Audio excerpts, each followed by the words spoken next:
to another episode of MJ's Progress Not Perfection. Today's guest is author Jeff Rikers. Jeff just had 1 year sober. He also just came out with a book called Sober Slogans, which you can find the link to the Amazon right in the description right here. Whether you're on YouTube or you're listening, the link is in there. He's a very animated guy, very fun interview.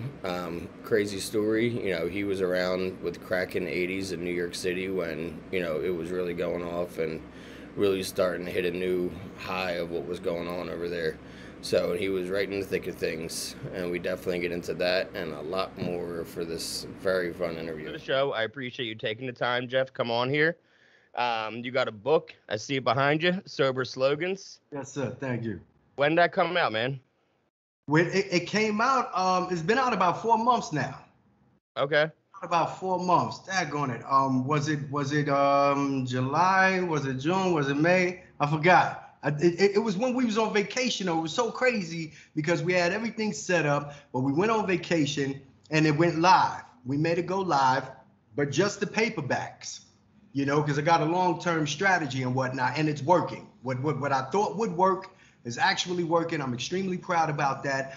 I was under the impression that the book would resonate with enough people, especially the clinicians and practitioners, that they would perhaps believe that other people in groups would appreciate it, right? And that's exactly what happened. So to date, I know of 3 peer support specialists who are using the book.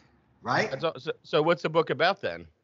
So the book is called Sober Slogans. The name of the company is actually Sober Slogans LLC. And what we are is, and I say we because me and my fiance, she's she does the administrative part. She does the logistic, the legal aspects of it, and I take care of the creative aspects of it, the actual, the writing and the marketing and stuff. And what we have is also a writing service aspect of the company. Like I'm still building up all of the marketing, to get the message out, you know what I mean? But basically it's a indie publishing company for my products as well as sober authors. But the thing is, we don't actually publish.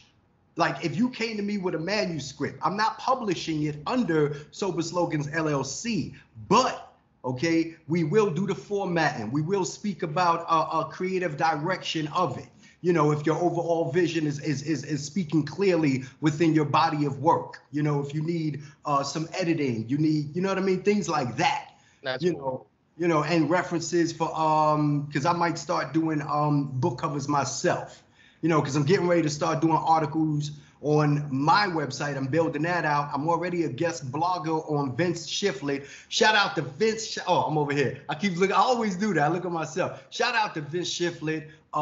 He had his first actual signing today. I'm a guest blogger, the only guest blogger on his website. He has a phenomenal book out, relationship or relationship. And I forgot the subtitle. It's phenomenal, right? But yeah, so I guest blog on his. I'm fleshing out my website right now, and on the website is where I'll let people know. And the criteria obviously is you have to be sober, right? You know what I mean? You have to be sober. I'll support any sober author. I don't care what the genre of the work is. Because I can write fiction as well as nonfiction. I'm working on something after this 3-book series, because Sober Slogans, getting back to the book per se, right? Sober Slogans itself is a 3-book series. The first book is Recovery Models We Love, right? And let me grab a copy. Let me grab a copy right here. See my little elephant? I love elephants. That lights up.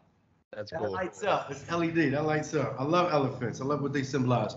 But here we are right here. We'll bring it a little closer, perhaps. All right. And after this, I'm definitely going to send you a PDF copy. Just want the people to know. I need to say this. We can get back to that. I need to say this, right? And I spoke to my girl and like 2 other people about it. I appreciate, right? Don't know if your people know. All right. I don't know if your community knows, but this is actually the first time that we're speaking. All right, JD, I like your style. I like the authenticity that you protect the conversation with the authenticity of it, because this is our first conversation. Because remember, I'm old school. I'm almost 50, right? So I'm like, all right, let's chop it up beforehand. Let me know what your format is, et cetera, et cetera. Because I've done 2 to 3 podcasts, prior to yours, and that's how it was set up. Like, yeah, let's get to know each other. But when you hit me with that, right, I immediately got it. I am a creator, you know what I mean? I'm a writer, but I'm a creator, of art, you know what I mean? Just my art is words, right? Your art is the same thing, but it's, I like the fact that you curate a message for your audience and you put your stamp approval on it every time, because it's nothing was preemptive. We didn't set anything up. I like that. This is like, let's go. Let's get to know each other. Obviously, that's why you're like, hey, you got a book, right? So, yeah. And after this, because you blessed me with the opportunity to add value to you and your community, I'm definitely going to bless you with a PDF copy of that, and we'll talk going forward, All right. Yeah, cool, man. Now I have to ask, so like, how you just hit a year sober, right? Yeah, I just hit it. What I got today? Yeah, man. I think I saw you celebrate. I think that's what got my attention. I think I saw you in on one of the groups or something like that, saying, "Hey, 1 year sober." I'm like, "Oh, okay, maybe he's ready to talk," like one of those kind of things. Now the question is then, like, how long were you in active addiction? If you're getting close to 50 and you got 1 year sober, what do yeah. Great question. Thank you so much. So I struggled with active addiction for 32 years, exactly. 32 years. I don't know how many months off, but 32 years. When did you start then? In your teens? I started in my teens. I originally smoked marijuana when I was 9 years old. Okay, because for a little time, I got abandoned back to back within the first month. My mom abandoned me. Then my stepdad came, took his sons, and then he abandoned me, left me with some food stamps. The food stamps ran out, and for a little while, I was selling marijuana joints for the pimps in Harlem. How old were you? Like 9, 10. And you were up in Harlem?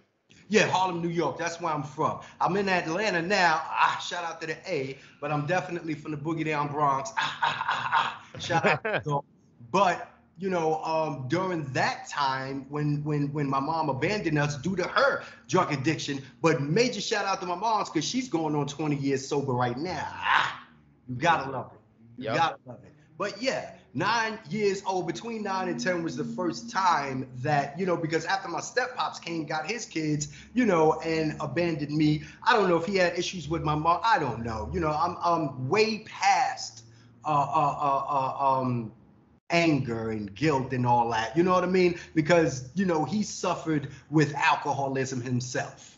You understand what I'm saying? He suffered with that himself, and I'm aware of that, as well as, I believe, to be honest with you, some other addictions as well. So of course, your decision-making skills are kind of skewed when you're getting high. And some people are like, whoa, but I would never abandon a child.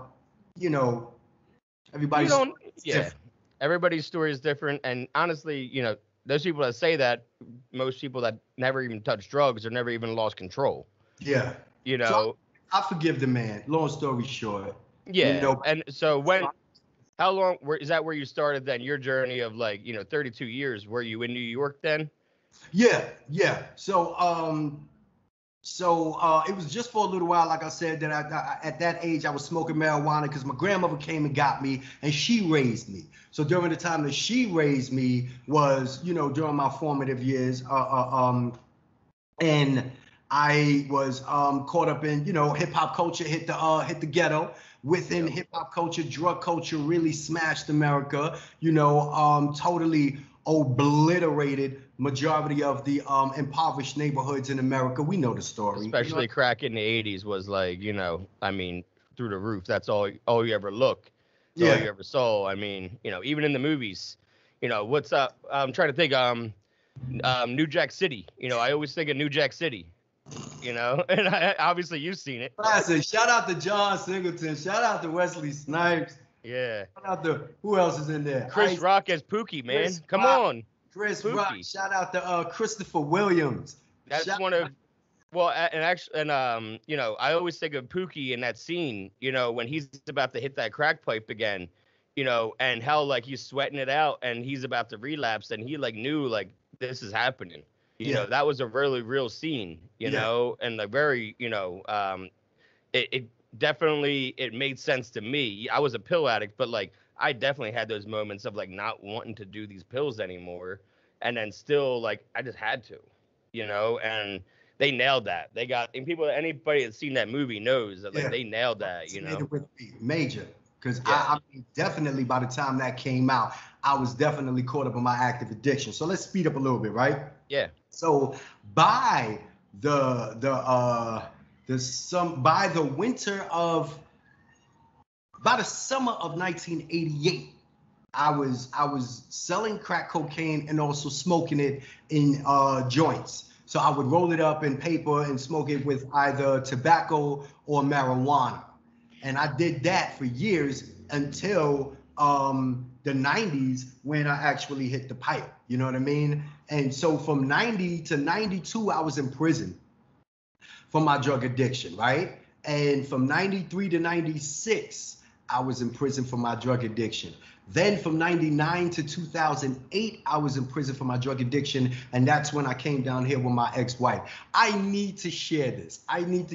Right? Because certain things that happen in your life and you won't see patterns for years, but then when you see it, you're like, oh, it's crazy. So let me express how insane my drug addiction had me when I was a teenager. So like I said, from 90 to 92, I was in prison. I was in prison because I tried to rob a Chinese store, like the fruits and vegetables stand, and then they sell stuff inside, you know? And I got arrested, right? In 89, late 89. So from 90 to 92, I was in prison for that. From 92 to 93, I came home getting high, right? 93, I decided to go back to the same exact Chinese store. I need to look directly in the camera so you can understand how stupid that drugs had me. I went directly to the same store. Okay, it happened in 89, I got arrested, right? Then I went back there in 1993, got arrested again. Not only did I get arrested by the same police station, I got arrested by the same police officers. The one dude was like, to his colleague was like, yo, this is deja vu. He's like, I'm feeling like we just arrested this dude a couple of years ago. And the dude was laughing and he was like, this is the same kid. And I was too embarrassed to say anything, but he's asking me, you know. He said, did we just arrest you? And I was like, yeah, man, I'm addicted to drugs, man.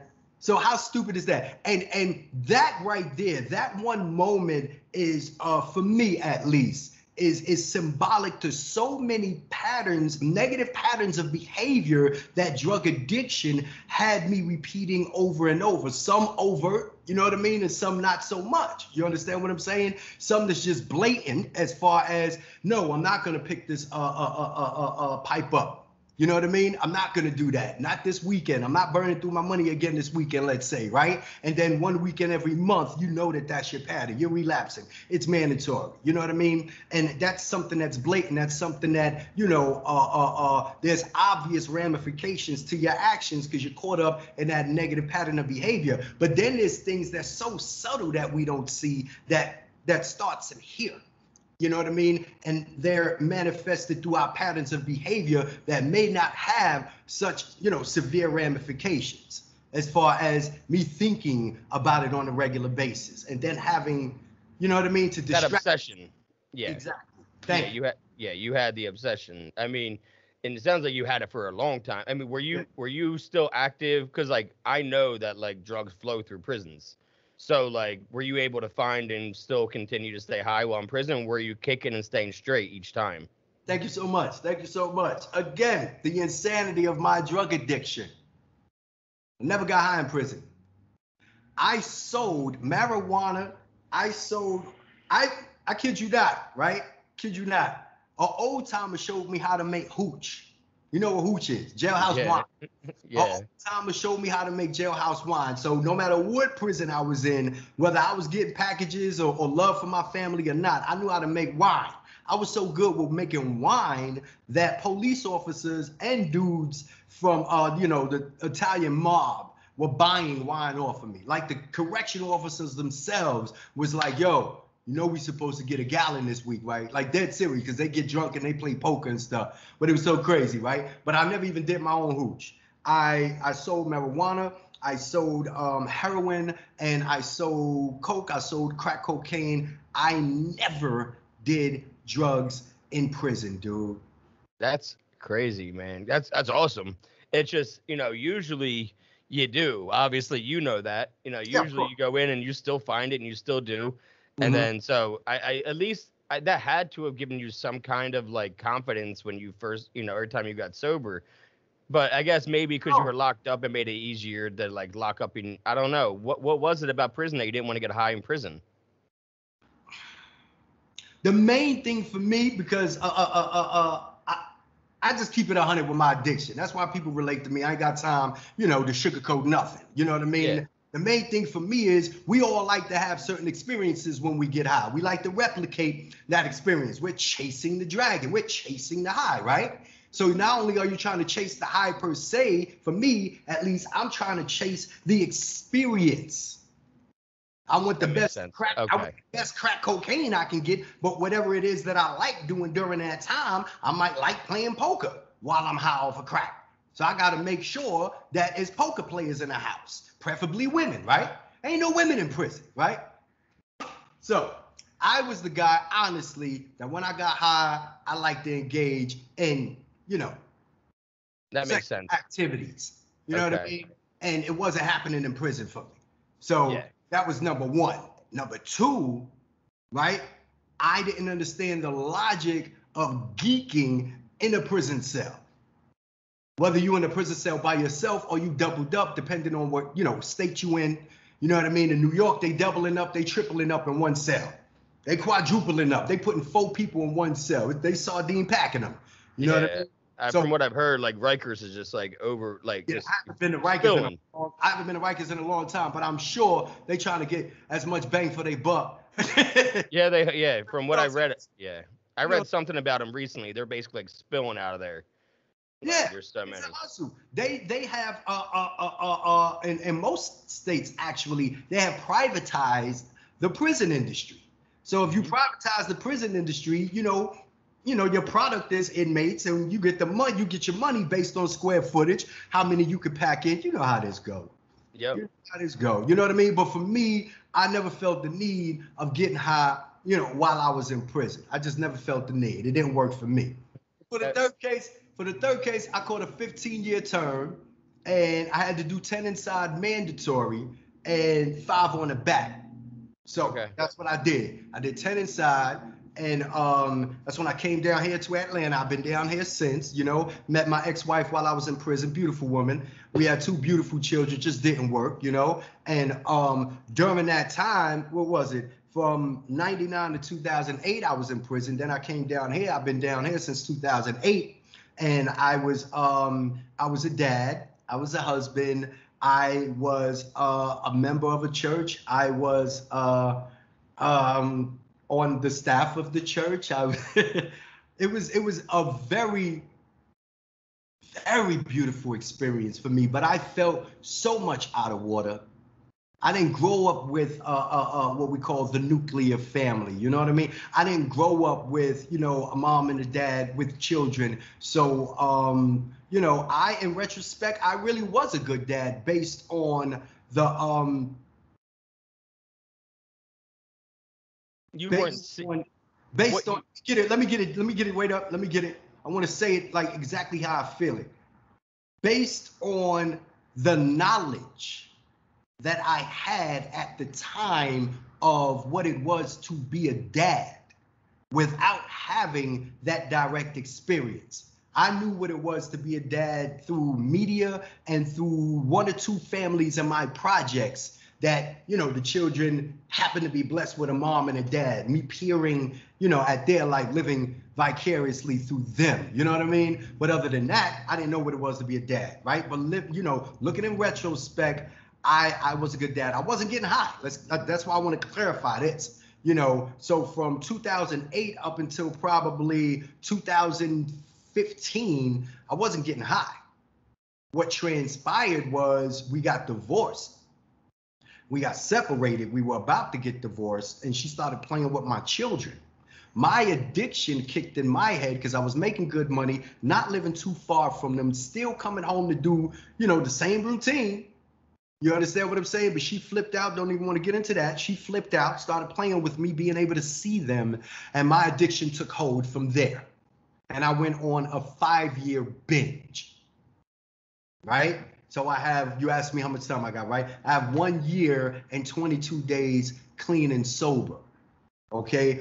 During that time from 2008 to like 2015, or was it 16? It might have been 2016, right?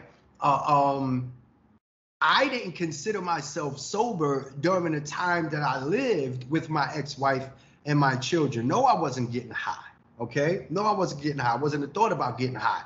Toward the end, I started drinking a little bit, you know, and I'm not sugarcoating it. That ain't my style. I keep it 100. It was a little bit. It was very, you know, like maybe on a Sunday night, you know, after we went to church, took care of what we was doing, and it was time to, you know, put the kids down. I probably had about 2 hours before I went to sleep. You know, I drink a nice little shot of Jameson or something. You know what I'm saying? It was on that level.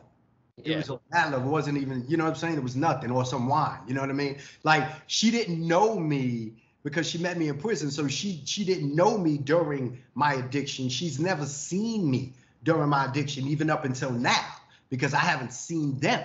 I'm still trying to get my children back in my life. I'm paying child support, you know, arrears, but I'm trying to get them back in my life. So, you know, it's a blessing that they've never seen that side of me.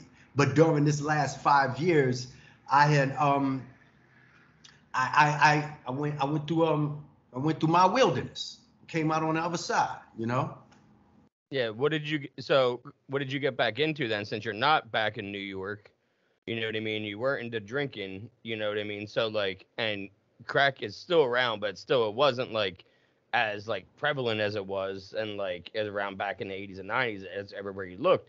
So is that what you got back into though? You were able to find that again down there and just hop? I started selling. Okay, one thing I honestly believe is like when you have a common cultural experience, right? If you know the culture, you know the culture, right?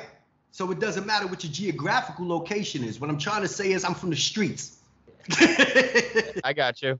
The streets. So even though I had no previous experience with any kind of illegal activity down here, because I was living with my wife and children, you know, when I made the decision to go to the streets, I know where it's at. I'm from the streets, bro. Like for real, for real. You can't tell me nothing about these streets. That type of attitude. So it was very easy for me to get back into the streets. I started selling drugs. Then I started, you know, I was selling cocaine. First I was selling marijuana. Then the money was too slow. Started selling cocaine. Then, you know, the money was fast. The girls were there. You know how that go. Thought I was Tony. You know what I mean? Thought I was Tony for a little while. And next thing I know, I'm smoking again. And then, yeah. Not good. Not good. So what made this one end? Because the other times you were ending because you're like, well, prison stay, I guess I'm going to stop again. Mm-hmm. Was this another, this doesn't sound like it was a prison stay. This sounds like you actually stopped on your own this time, right? Yeah, actually I did. So crazy. I tried to commit suicide, right? I was on a very popular strip. All right, hey, anybody that might watch this in the future, hear this in the future from Atlanta, y'all know what Fulton Industrial Boulevard is, FIB. That's one of the hot strips. You know what I mean? So I was out there for like a couple of days. It was like between 90 to 110. I'm barely drinking because I can't, and that's the thing about my addiction. Dude, more power to the people who can sit there and they can smoke weed, take a blast and get all crazy, smoke weed, bring themselves down, take a drink while they doing that, you know, leveling it out, moderating. I respect that. I have no control. I'm not eating. I'm not drinking. Like literally, I've been in so many situations where people are like, don't even pick it up again unless you drink something. Don't pick the pipe up again. Drink something. You wilding right now. Like, look at you. You're going crazy. Everybody else is chilling, but you not. You don't have control. You can't be a part of our party, right? Yeah. So many people told me that. Like I'm dealing with people that's my age. I'm in my 40s, right? So I guess I'm getting high with people that's in their 40s that have learned that level of control, right? Not me. My addiction is a beast. There ain't no control on this. You know, when I wake it up from the slumber, it's not a good thing. You know what I mean? But what happened was I was out there on FIB. It was a couple of days. I was severely dehydrated. I could barely walk. Like I felt like the Tin Man. So, and I'm out there for a couple of days and I'm going through stuff and it's just so crazy, right? So I decided to like walk in front of a MARTA bus. Why? Because I can't really walk, right? So I said, well, let me sit on the curb, act like I'm waiting for the bus, you know what I'm saying? And then just jump in front of this mofo, you know what I mean, before he hit the brakes. So that was my big plan. Well, it ain't work. It ain't work. Spoiler alert, you're sitting there, it ain't work. Somebody came out of nowhere, you know, and when I say nowhere, you know, of course it's based on perception, you know what I mean? I'm sitting there with my head down this way, so ain't no telling when they, you know, came about and saw that. But honestly, from my perspective, somebody came out of nowhere, you know, and they pulled me and took me over to the motel.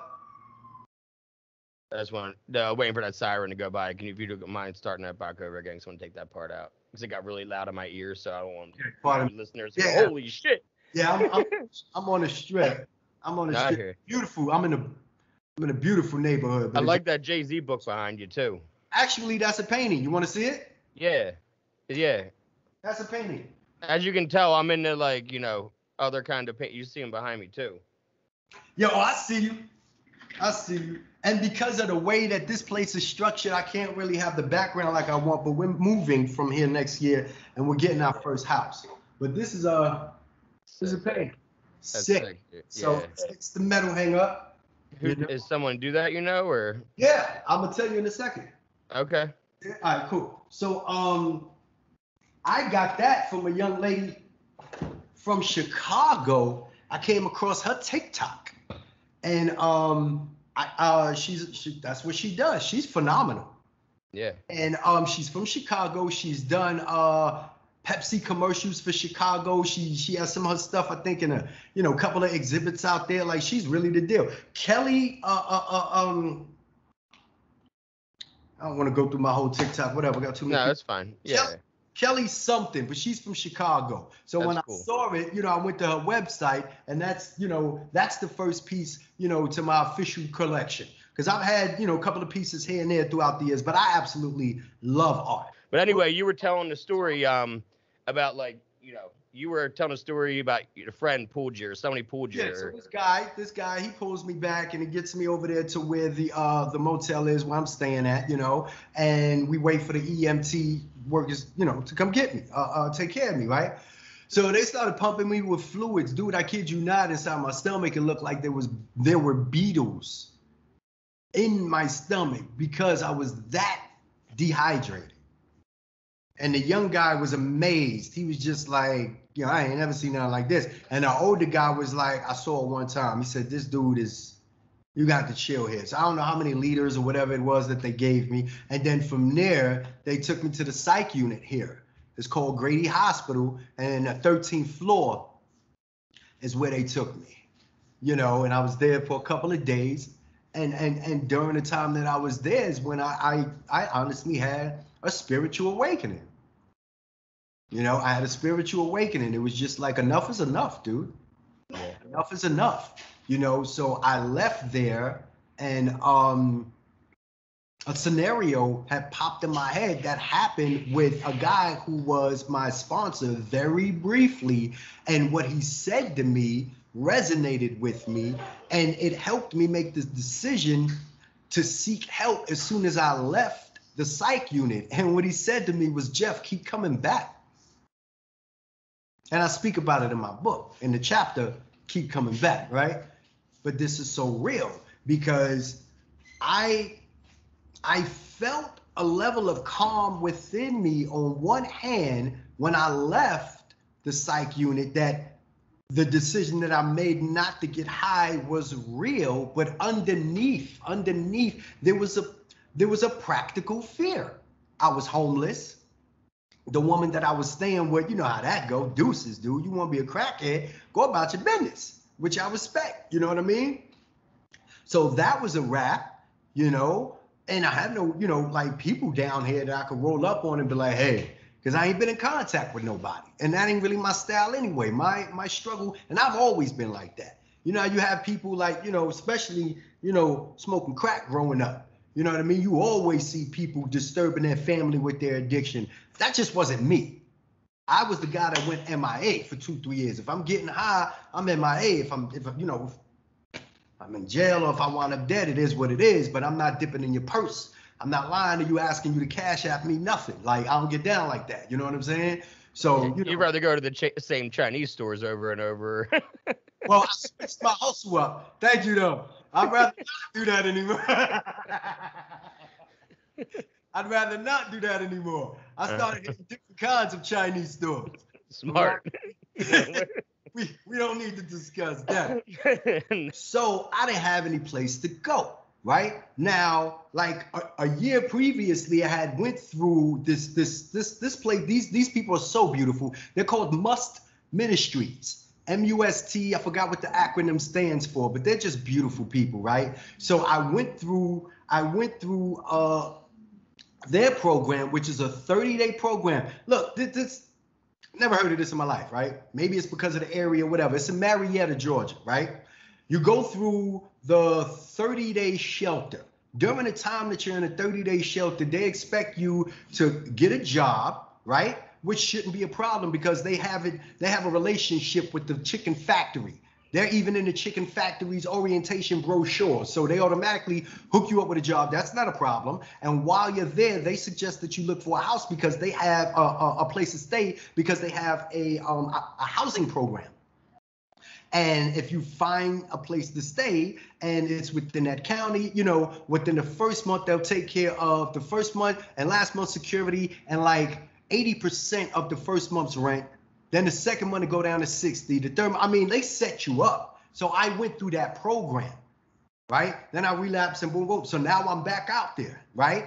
I'm leaving the hospital and I'm like, the only other place that I could go is back to the program. The message from my sponsor, Josh, who I'll never forget, was Jeff, keep coming back, keep coming back. That played in my head the whole time I was on the bus. I get to the place and even though I went through the program and something happened, I was still able to come back through the program, okay? Because I successfully went through the program, but I was 1 month shy. So my counselor paid for Uber for me to go to this place called Sober Living of America, which was like, I don't even know how you categorize that. It's a place where it's a sober living environment, but they help you go to work and stack your money and, you know what I mean? I don't even want to get into the conversation about them, but it's pathetic that they even exist the way that they run that place. Like, seriously, I had to leave that place. Now, my counselor paid for me to get to that place. I stayed there. I was there for probably about 2 weeks, but I had to leave. Why? People are getting high around me in my face. You know what I'm saying? It's like 12. It's the worst thing you can see when you're in rehab. Dude. I mean, the night that I left, dude, I kid you not, 1, 2, 3, 4. There were between 4 to 5 guys that got high that night. And 3 of them lived in the apartment that I lived in. Literally, I'm in a room with 2 guys. Both of them got high from heroin, and both of them got high that night. And I was like, dude, I got to go. So I left the place. And they took me to a place called the Cab Crisis Center, which ironically, maybe about 1.5 years, 2 years before, I got kicked out of that. They didn't even let me go to that crisis center because I was so zonked out of my mind on cocaine. And they was like, the only thing he has to do is let it run through his system. They was like, he's not drinking alcohol. It's not, you know what I mean? It's not heroin. It's not alcohol. So we don't have to let him in. He's just out of his mind on coke. Let him just go over there for a couple hours. Just take this guy somewhere. So I was never admitted in there. But that day, they admitted me. I did 10 days in there. I got into a program called My Brother's Keeper down in Morrow, Georgia. And so My Brother's Keeper is where we lived at. It was the residential, and they have a relationship with a place called Paula Crane, or the Crane Life and Enrichment Center. Love those people, dude. Not the people at the facility that they, you know, I don't really, you know. appreciate them too much, but the people that ran the facility, or the treatment facility rather, you know what I mean? They're in the book as well, right? The way that their modality or their methodology of the way that they teach treatment is called peer-delivered modality. That means that if I'm sitting here speaking and you're the one that's sitting there teaching the class, you're in recovery as well. It is peer-delivered. Stamp of approval, dude. So I don't have to sit there and be like, this dude JD's just running his friggin' mouth. He got a damn degree in social justice or whatever. He's probably here for a couple of credits. Fuck this dude. Nah, you standing up there, you got 20, 30 years clean and sober. So that's the case with them over there at, the Crane. You know what I mean? Bernice and Donald and, you know what I mean? That staff over there, they got 20, 30 years clean. So while I'm in the program, I'm going through treatment while I'm in the program regular as far as the classes and exercises, but also as far as the psych is concerned too. You know what I mean? So she's helping me, whether she believed it or not, man. It was just like, and I only stayed there. I was supposed to stay there 6 months. I left because going back to where I lived at, the administration there, we just didn't gel. You know what I mean? We didn't gel. So I didn't even stay there the full 6 months. I think I was there for 4 months, right? And I really did not want to leave, but we didn't gel, and it was jeopardizing my recovery. Not my sobriety, my recovery, because I believe there's something, I believe there's a difference. Also, I wrote an article about that not too long ago.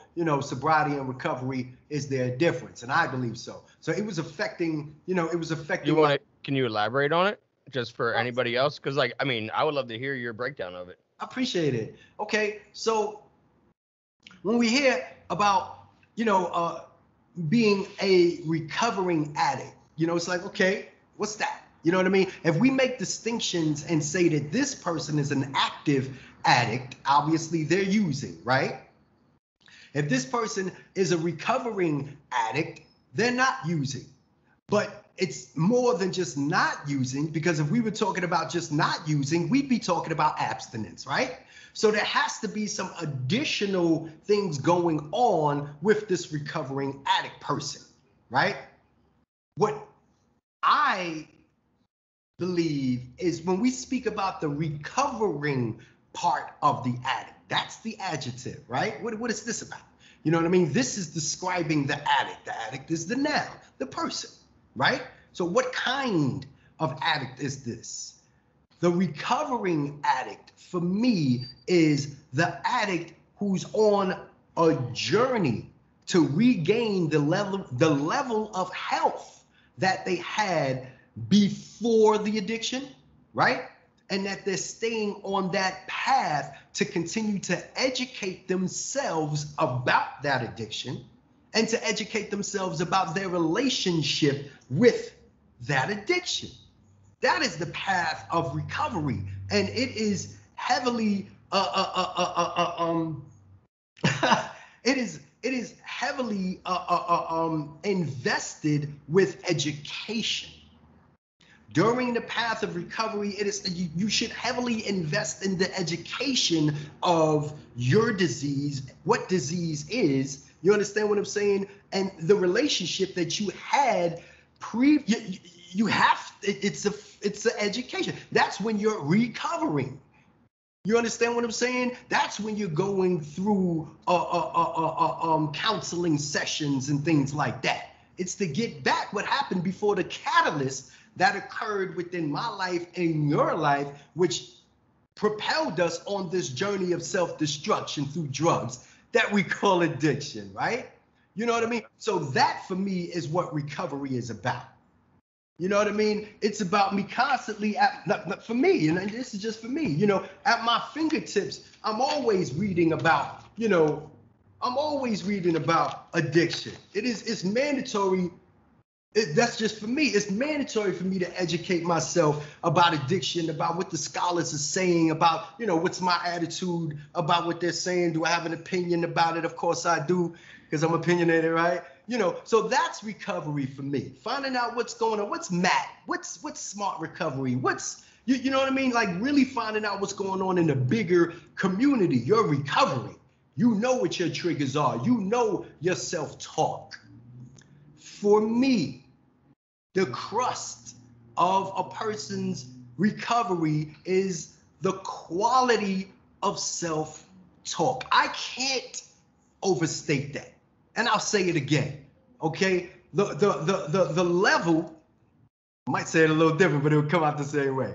The level of a person's recovery, right, is based on, well, it's recovery then sobriety. I'll get into that. But that level of recovery, the quality of that is based on the quality of your self-talk.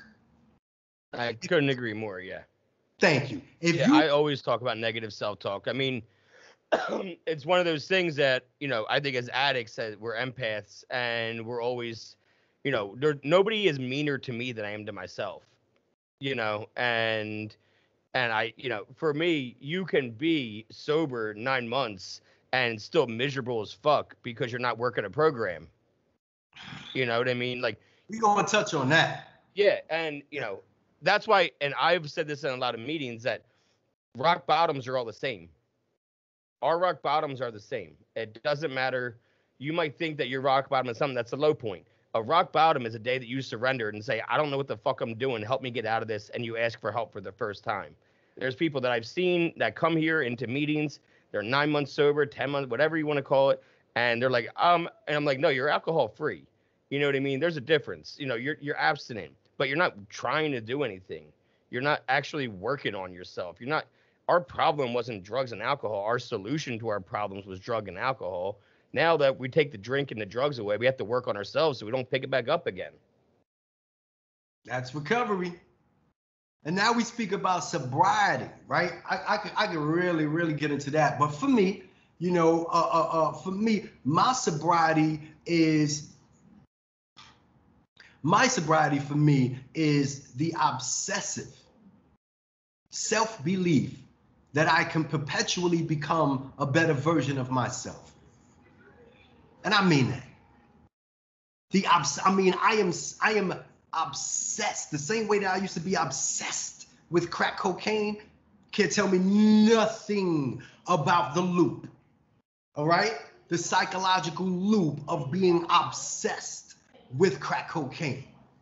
I suffered for over 3 decades, right? So now what I've done was I've turned that passion on its head. And because I have sobriety, and within my first year, I started an indie publishing company and wrote a book that is touching people. And this is just the beginning. So if I can do that within my first year, I need to chase the next version, brother. And it ain't about the products. It's not about the products. I was a writer previously, on and off for over 2 decades. I wrote articles, I wrote content, I wrote newsletters, all right? I wrote music, way back in the day, you know what I mean? So that's always been my thing, but I've never come out with anything because like a thing with my name on it. That's another thing about my self-esteem. Throughout the years, I have written articles for different small to medium-sized companies, on their website. That's a content writer, web writer, content writer, right? And I was a newsletter writer, and you don't get credit for that, of course, right? But writing articles, you can either have your name on it, what they call the byline, or you can do it as a ghostwritten project, and of course you get a little bit more, right? So honestly, I never built a portfolio of my own work and chose that little extra $50 or $100 so that, I don't have to put my name on it because of the level of self-esteem that I had, right? So now in sobriety, I am proud to actually pen my name next to this book. not next to it, but, you know, put my name on this book. This is me. This is my body of work based on these experiences that I've had thus far. And this is how I got sober. So now that segues directly into what the book is about, right? So the book is about, I think I'll read the back, right?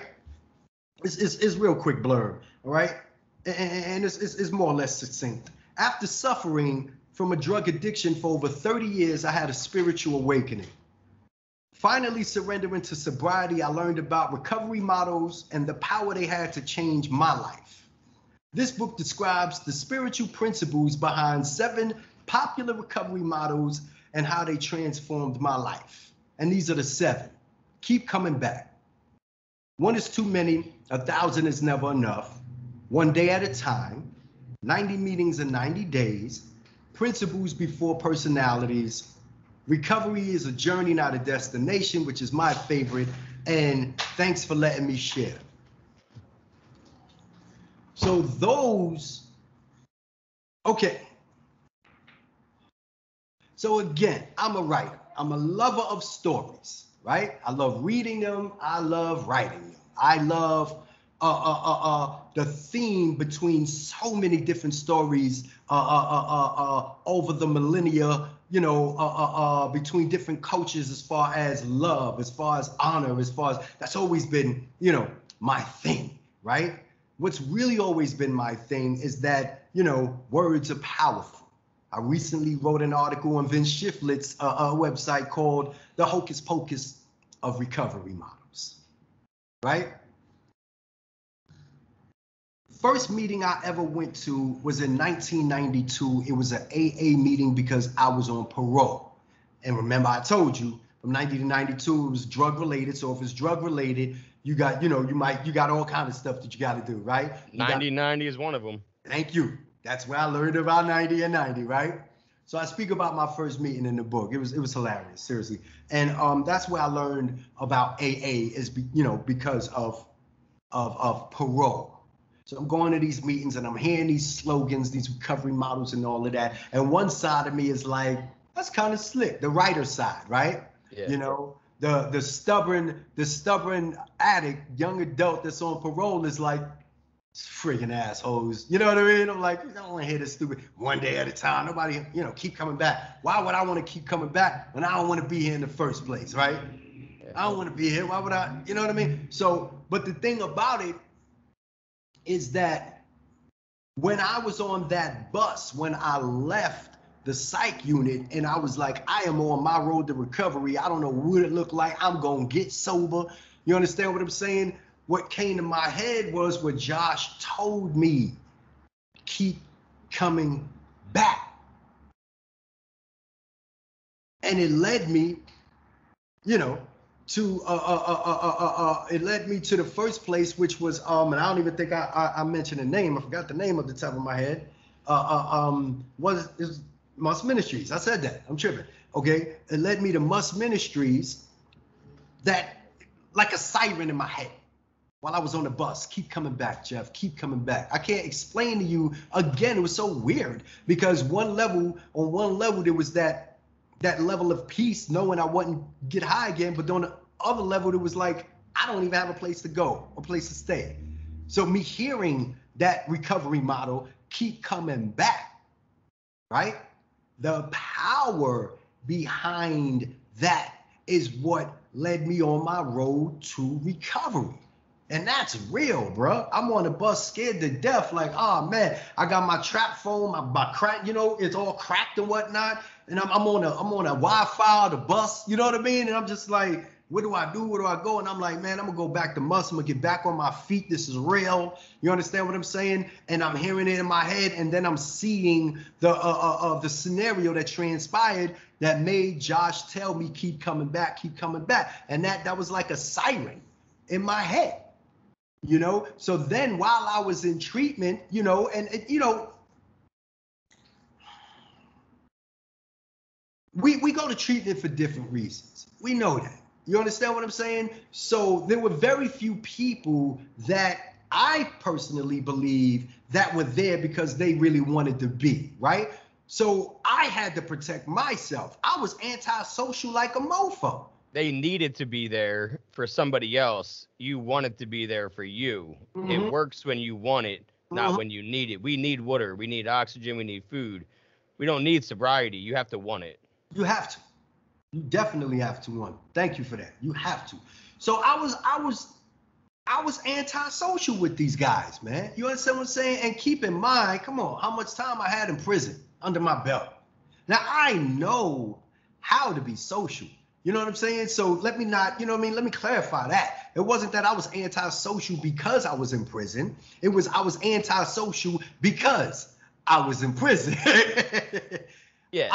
I know how to sit back and look at groups of men and see, no, he's not the guy that I should be socializing with. Same thing. So even though it was a sober environment, me knowing, you know what I'm saying? Nah, dude ain't moving like he genuine. He ain't moving like he genuine. Oh, he on the phone with his girl every night crying and screaming. I know he here for his girl. He trying to get back in with her. You know what I'm saying? So I gotta do this because why? I'm from the streets, right? So I have to sit back and protect myself. Even though we're here together, it doesn't mean we all have the same intention. So while I was there, I was antisocial, right? Yet something started knocking because I stayed in my room. I mean, I came out, I played little boss, you know what I'm saying, on certain levels, yeah. But for the most part, I'm in my room. I'm meditating. I'm praying. I'm crying. Yeah. Many nights I'm sitting there crying. I'm in the treatment for, you know what I'm saying? But I'm just like, what's happening next? Still got to get my kids back in my life. But when that time come, what's happening next? I got to be here for 6 months. I might have to play crazy so I can get SSI. We from the streets. Let's not, come on. I told you, I ain't sugarcoat nothing, bro. You know what I'm saying? So I'm just like going through things. And I'm just like, oh, man, I don't know if I should even, stay here because of the tension between me and the guy who was running the place. You know what I'm saying? And I was ego driven on his part. You know, I move a certain way where it's just like, who's that guy? You understand what I'm saying? That's just me, bro. I've been like that my entire life, and now it feels so good to know that I'm moving in the light and not in the darkness. You understand what I'm saying? And I don't have to stand for anybody being rude to me because they may feel a little insecure around me. And that's what I was going through. And this is the guy that ran the spot. You know what I'm saying? Yeah. Because we having conversations, just certain things was going down, and they all look at me for my opinion as opposed to him. And he like, I run the spot. What are you looking at him for? You know what I mean? And just other little, just things, man, just stuff. So I had to leave there. But when I left there, okay, during that time that I was there, what kept speaking to me were these different recovery models. Yeah, did I hear an NA slogan in there too? I think it was, keep coming back. One is too many, 1,000. There it is. What? There it is. That's from NA, right? See, and that's another thing. I've always heard that in NA and never really heard that in AA. Exactly. Some of them are AA, some of them are I like that. No, I like that. Yeah, I'm glad you do it that way because it was a nice surprise for me when I heard you say that one because that's one of the ones that you chant. NA meetings. Anyone's been to an NA meeting knows that there's some chanting. Yeah, and that one's one of them. And it's jails, institutions, death. There's a few different ones that everyone chimes in at once. Mm-hmm. And whoever's speaking when they're reading the opening, things. That's one of the reasons. And once they say one is too many, then everybody says, and thousands is never enough. What about thanks for that shit? Yeah. Oh yeah, we say that shit. Yeah, we say. Yeah, I got real used to saying that. Except for in LA, they clap. LA they clap for you when you're done, and then in Pennsylvania they're just like, all right. It's like they don't clap around here, and I'm so used to like getting clapped to death. You got clapped for anything. In LA. And then in Pennsylvania, there's like no clapping. So it's just something I got used to. But yeah, it's the keep coming back though. Works if you work it. And I even had somebody on that when they were told, keep coming back, she was like, oh my God, they want me here. Oh my God, I'm going to keep going. I feel special. And then she was like, then I found out some shit you just say to everybody. But, it actually hit her to keep coming back because she didn't know they said it to everybody. Yeah. Yeah, and I just that speaks to me so much. You know what I mean? That particular one right there, keep coming back, and that's like I said, that's the first chapter in the book. And that is the first message that I guess my spirit pulled from my memory. Like, being honest with you, like, I needed, when I left the hospital, dude, I was just, again, there was that level of peace that I wouldn't get high anymore, right? But I didn't know the path. So that was the fear. And while I'm on the bus, because you could get on the bus for free, show them that you just got out the hospital, I'm just like, what am I going to do? And Josh's voice came to my head. That was my ex-sponsor for probably like a week, you know? Keep coming back, Jeff. And the whole scenario I speak about, you know, in the book. And it was just so crazy that I took that. And then while I was in treatment on a daily basis, okay, but mind you, like I said, there was a dual way that I looked at me being with these guys because I was in prison, right? Because I was in prison, there's a level of being antisocial, like, who this dude, who's this dude, all of that, right? For a level of protection. We do that for protection. You know what I mean? Can't let you in my inner sanctum. I don't know who you are. We're all in prison. Everybody's dangerous, etc. You understand what I'm saying? Don't know what your intentions are. What are your motives? You know what I mean? You know, and now it's like I'm in this situation, and I know damn well I was just smoking crack, so he was just smoking crack. Don't know what stuff you do to smoke crack, but I'm embarrassed about the shit that I do to smoke crack. Really not a good human. You understand what I'm saying? And I don't know where you are in your level of recovery, so I'm not going to open myself up for you to play games with me because you had dudes there that were preying on other dudes, you know, bullying guys, and I'm definitely not the guy to get bullied, but I don't put myself in a position for you to even think that I'm not going to, you know what I'm saying? So I'm protecting myself on that level. You can't be lazy in sobriety. Like, how do you do that? How do you be lazy? Like, if you are, it doesn't work. No, it's not. You're going to slip. And that's the thing. It's always work. That's the recovery part. I had a conversation with a brother, Stop Jackson, right? Stop Jackson. Jackson, he good people. He out there in California. He good people. And he had called me one day, right? I met him off of IG. And he calls me and he's like, you know, just asking about, you know, this recovery part. You keep always saying that you're recovering. He said, come on, Jeff, man, you've recovered. You know what I mean? I didn't have a year yet. It was a couple of weeks before my year. He was like, you're going on a year. You got the book out. You got the company. You know what I'm saying? You getting ready. You know what I mean? You got, come on, man. You in a sober relationship. Your girl got more time than you. You are recovered. And I'm like, I got to chew on that, Jackson. I said, I got to chew on that. You know what I mean? Because it's not, you know, the first time somebody really like brought it to my attention. You know what I mean? I said, but I got to chew on it. You know, I don't know if I'm recovered or recovering. You know what I'm saying? I at the moment, right now, I'm still sticking to me believing that I'm still a recovering addict because I'm always seeking that level of health. Yes. Yeah. And that's how I identify the recovering part. And the recovering and the recovered is a big thing in the program where people will go back and forth and argue all the time. There's the whole camp of people that you say, you don't say recovered, you always say recovering. Yeah.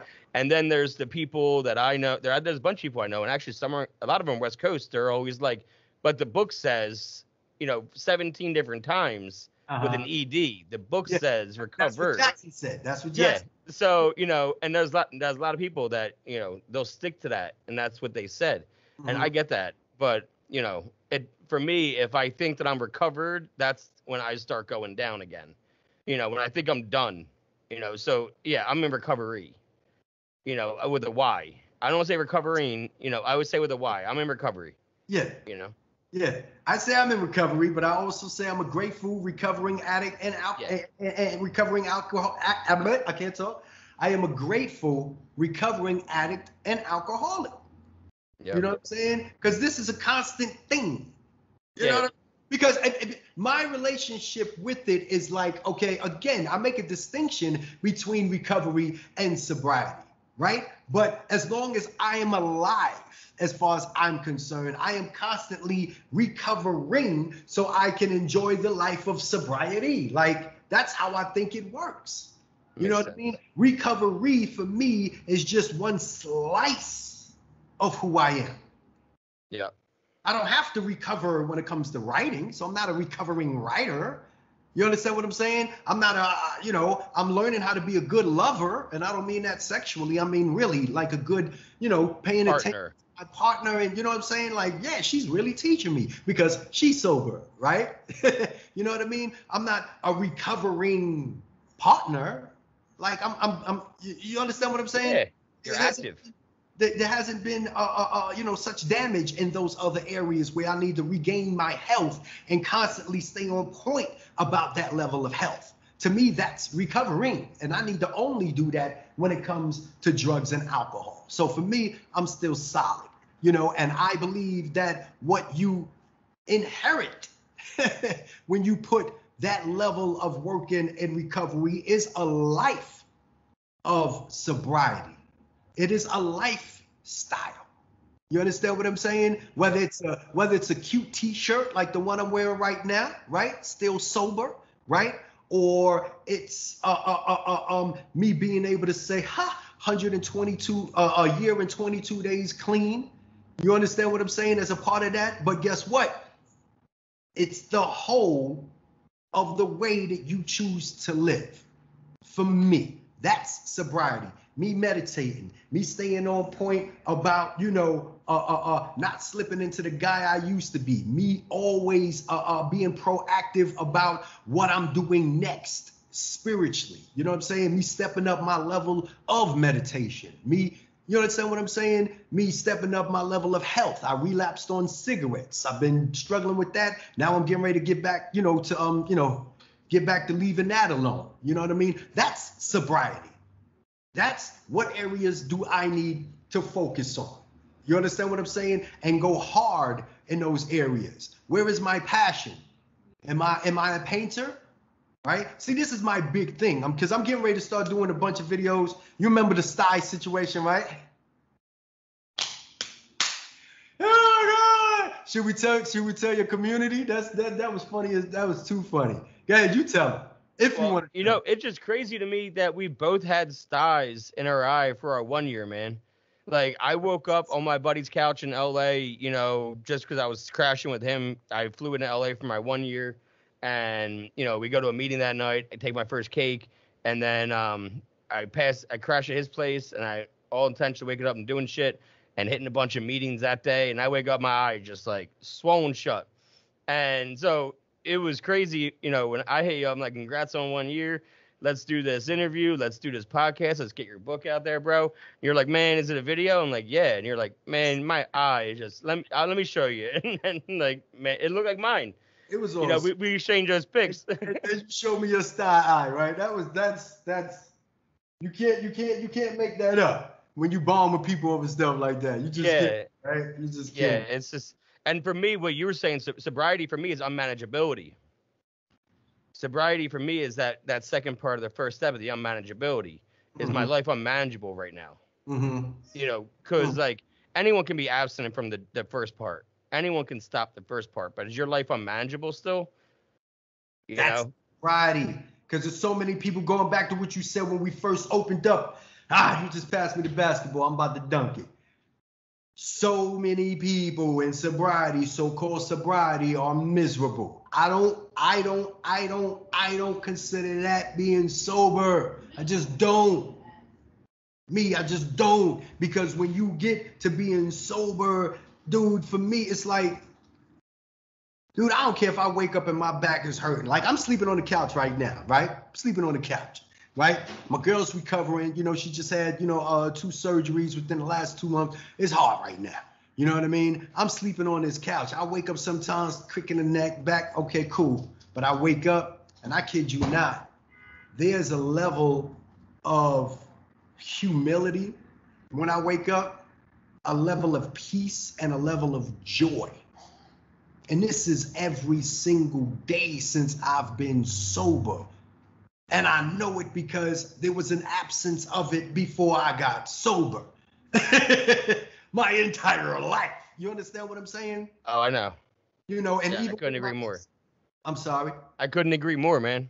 Yeah, and even with my ex-wife, beautiful woman, beautiful mom. You understand what I'm saying? Beautiful woman, right? And my beautiful children. And I was so in love with my life at that time. I still didn't wake up with that. That's what I wake up with. humility, peace, and joy. And that's what sobriety has given me. And if I have that peace, right, and I have that joy, it's because there is a lack of drama in my life, right? Because my life was unmanageable when I was getting high. Exactly. I am sober now. Picture me tolerating drama. Huh? I just was like, I daggone it, man. I cannot remember what I told my girl the other day. It was so funny. I was complaining about something. You know what I mean? I was complaining about something, man. And I was like, yeah, this is where my life has, like it was something so trivial. And I was like, this is the level of drama in my life. You know what I mean? It was so trivial, you know, because I have none. I don't play that. You understand what I'm saying? I don't play that. I will shut you down. You know, first and foremost, as far as I'm concerned, is that on a daily basis, I need to be honest and accountable to myself. This is on a daily basis for me. Did I slip today? And I ain't talking about getting high. You know what I mean? I'm talking about at night, you know, some nights I'm getting better at doing it, but as far as assessing my day before I go to sleep, you know what I mean? And some days I do better than others. Doing a spot check, doing a 10. It's Mando. I must do that. It's funny. I always say, like, I didn't know that people said gratitude or grateful besides Thanksgiving until I got sober. Yeah. You know what I mean? I never heard the words gratitude or I'm grateful until I got sober.